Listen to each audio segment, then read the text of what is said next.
Halo Sobat Denok Ayu semua, terima kasih karena masih setia menunggu video-video terbaru dari Denok Ayu Novel. Jangan pernah lupa ya untuk selalu subscribe, like, and comment, agar Denok semakin semangat upload videonya. Bab 1197 Persiapan. Dalam sekejap mata, Dimas Wu langsung menjadi pusat perhatian orang-orang. Semua orang pun langsung mengalihkan pandangan kepada dirinya. Dimas Wu seketika terkejut, tubuhnya juga terasa sedikit kaku. Lah hanya merasa dirinya yang sudah mau terbolongi oleh sejumlah pandangan yang tajam ini. Detik ini, Dimas Wu pun sulit untuk menjelaskan suasana hatinya. Sejak utusan dewa mulai memilih orang, Dimas Wu sudah pernah kepikiran bahwa dirinya mungkin saja akan terpilih. Namun ketika ke-8 orang awal telah terpilih, lalu berhasil masuk ke level selanjutnya dan tersisa satu kuota, Dimas Wu harus mengakui bahwa kesempatannya juga menjadi tidak pasti. La juga sudah membuat rencana lain, jika kuota terakhir bukan untuk dirinya, maka ia hanya bisa menjadi salah satu dari ke-10 penantang itu dan mendapatkan kesempatan untuk menerobos dengan membunuh kandidatnya.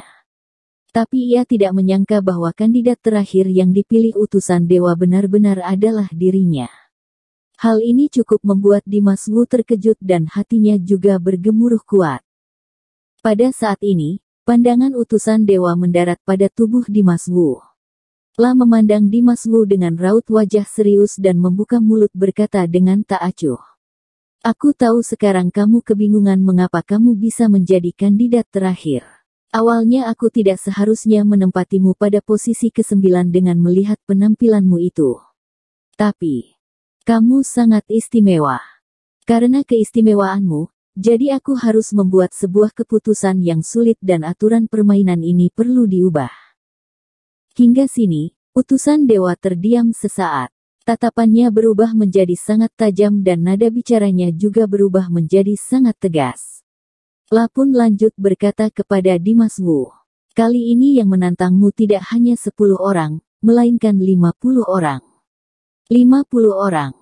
Setelah ia melontarkan ucapan itu, orang-orang pun tercengang. Tempat yang hening juga menjadi ricuh dalam seketika. Sebelumnya, setiap kandidat yang dipilih oleh utusan dewa hanya ada 10 penantang yang diperbolehkan untuk membunuhnya. Bagi kandidat yang terpilih, hal tersebut adalah sebuah ujian dan juga merupakan sebuah perlindungan yang adil. Lagi pula, meskipun 1 lawan 10 itu cukup sulit, tapi permintaannya juga tidak terlalu berlebihan. Tapi sampai Dimas Wu yang selaku kandidat terakhir, jumlah penantang pun bisa-bisanya langsung naik menjadi 50 orang. Bagi Dimas Wu, hal ini benar-benar tidak adil. Ini jelas sekali curang, kalian tidak boleh melakukan itu. Dreamy Du juga tidak dapat menahan diri lagi dan langsung berteriak kepada utusan dewa. Raut wajah Dimas Wu juga menjadi sangat buruk. 50 penantang. Hal ini sama sekali bukanlah ujian, melainkan sebuah jalan mati. Bukankah utusan dewa ini ingin merenggut pergi nyawanya? Harus diketahui bahwa ini adalah tantangan terakhir kali, juga merupakan kesempatan terakhir kali bagi sekian ratus orang yang berada di tempat. Orang-orang pasti akan berusaha mungkin untuk merebut kesempatan ini. Para pendekar hebat yang bersembunyi pastinya juga akan maju. Apalagi orang-orang yang maju membunuhnya pasti akan mengeluarkan semua kekuatan mereka. Persaingan kali ini pastinya adalah yang paling mengerikan. Mau hanya 10 orang yang menantangnya, Dimas Wu pun sudah merasa sangat sulit untuk melawannya. 50 orang penantang ini sama saja ingin langsung mendorong Dimas Wu untuk pergi mati. Sepertinya Dimas Wu benar-benar bisa mati kali ini. Namun utusan dewa itu telah membulatkan tekad. Berhadapan dengan kekesalan Dreamy Du, ia langsung memasang raut wajah suram dan berkata dengan tegas. Tempat ini adalah istana Bingshen dan tidak ada satupun orang yang bisa menolak permintaanku. Mengapa? Dimas Wu menatap utusan dewa, bertanya dengan nada serius. La tidak mengerti mengapa utusan dewa mau membiarkan ia memilih jalan mati. Karena kamu tidak seharusnya muncul di istana Bingshen. Aku tidak langsung membunuhmu di sini, sama saja dengan memberimu sebuah kesempatan. Utusan dewa melontarkan kata demi kata dengan pelan. Nada bicaranya tidak dapat diragukan. Mendengar ini, raut wajah Dimas Wu menjadi semakin kaku. Meskipun ia tidak mengerti mengapa utusan dewa berbicara seperti itu, tapi ia tahu bahwa utusan dewa juga mengetahui sesuatu. Bagaimana? Atau tidak, kamu menyerah saja. Menghadapi pembunuhan dari 50 orang ini tidak mungkin menyisakan jalan hidup untukmu. Dreamy Du yang tidak berhasil membujuk utusan dewa hanya bisa berkata kepada Dimas Wu dengan khawatir. Dreamy Du tahu bahwa Dimas Wu ini adalah perwujudan yang ajaib. La selalu bisa memberi keajaiban dan keterkejutan untuknya. Namun situasi kali ini benar-benar berbeda. Hal ini sama seperti dengan jalan buntu yang tidak dapat diterobos. Memilih 50 orang dari sekian ratus orang yang berada di tempat dan menyerang Dimas Wu pada waktu yang bersamaan, bagaimana mungkin Dimas Wu masih bisa selamat? Dreamy Du benar-benar merasa sangat khawatir. Baiklah, kamu sudah boleh maju. Setelah Dreamy Du selesai bicara, utusan dewa sana pun membuka mulut dan berkata kepada Dimas Wu dengan nada dingin. Dimas Wu berkerut alis melirik utusan dewa sekilas. Kemudian, ia menoleh balik dan berkata kepada Dreamy Du dengan lembut. Sampai sini, aku sudah tidak ada pilihan lain lagi. Kamu tenang saja, jika aku sudah memilih jalan ini, maka entah apapun akibatnya, aku juga sudah melakukan persiapannya. Kamu tidak perlu mengkhawatirkan aku. Selesai berkata, Dimas Wu tidak banyak ragu lagi dan langsung melangkahkan kaki, berjalan menuju sisi seberang dari jalan yang terhubung dengan pintu patung besar. Bab 1198 Pisau Besar. Dimas Wu tentu saja tahu bahwa utusan dewa tidak mungkin merubah keputusan ini, dirinya juga tidak mempunyai pilihan untuk menyerah, ia hanya bisa menerimanya dan bertarung hingga mati.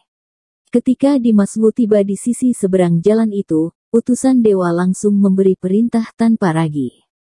Mulai.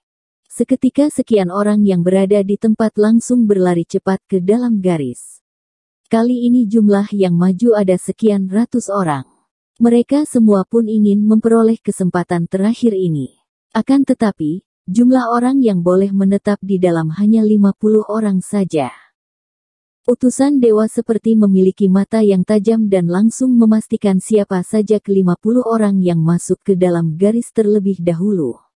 Di bawah perintah utusan dewa, orang-orang yang telat pun disuruh kembali. Orang-orang yang disuruh kembali tentu saja tidak dapat menerima, namun mereka juga tidak berdaya. Pada akhirnya mereka kehilangan semua kesempatan dan gagal dalam menerobos level tersebut. Dimas Wu berdiri di seberang jalan dengan orang-orang yang mengelilinginya.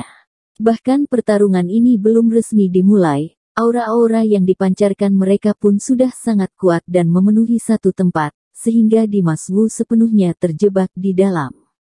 Namun dari ke-50 orang tersebut, ada seseorang yang memasang raut wajah serius dan khawatir. Orang ini adalah Dreamy Du.